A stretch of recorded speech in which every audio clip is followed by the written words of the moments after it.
내란 특검은 한덕수 전 국무총리에 대한 조사를 마쳤는데 구속영장 청구에 무게가 실립니다. 김건희 특검은 건강을 이유로 오늘 나오지 않은 김건희 씨를 모레 불러서 조사할 예정입니다.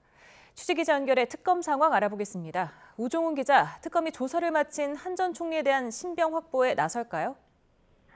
네, 특검이 한 전 총리를 상대로 준비한 조사를 마친 만큼 구속영장 청구 여부 검토에 들어갔을 거로 보입니다. 특검은 범죄의 중대성 부분에 집중하고 있습니다. 최근 조사에서 한 전 총리는 계엄 선포문을 인지하지 못했었다는 국회와 헌재에서 한 증언을 뒤집고 윤석열 전 대통령으로부터 선포문을 받았다는 취지로 진술한 거로 전해지는데요. 앞서 특검은 윤 전 대통령의 계엄 선포는 온 국민이 피해자라는 입장을 내기도 했던 만큼 한 전 총리가 거짓 진술로 국민을 현혹하려 했다고 강조할 거로 보입니다.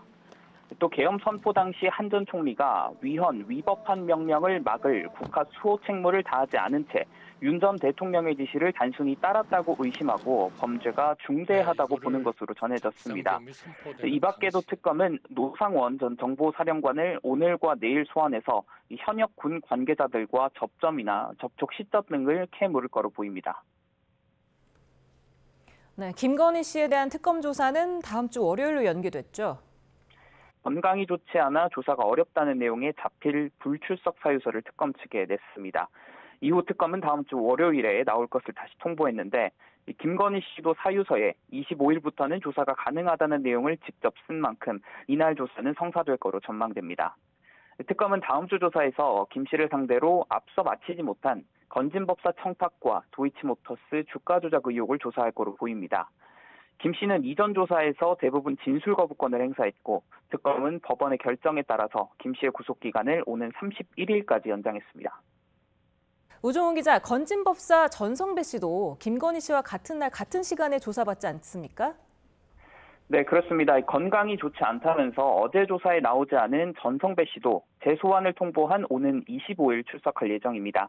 김건희 씨와 같은 날 조사를 받기는 하지만 전 씨의 경우 구속 뒤 첫 조사고 김건희 씨와 진술이 엇갈린 점이 없어 대질 조사가 이루어지진 않을 거로 보입니다.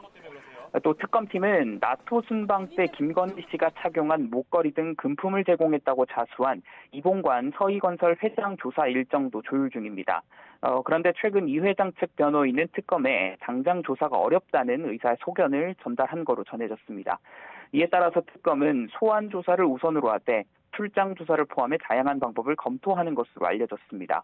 지금까지 사회부에서 전해드렸습니다.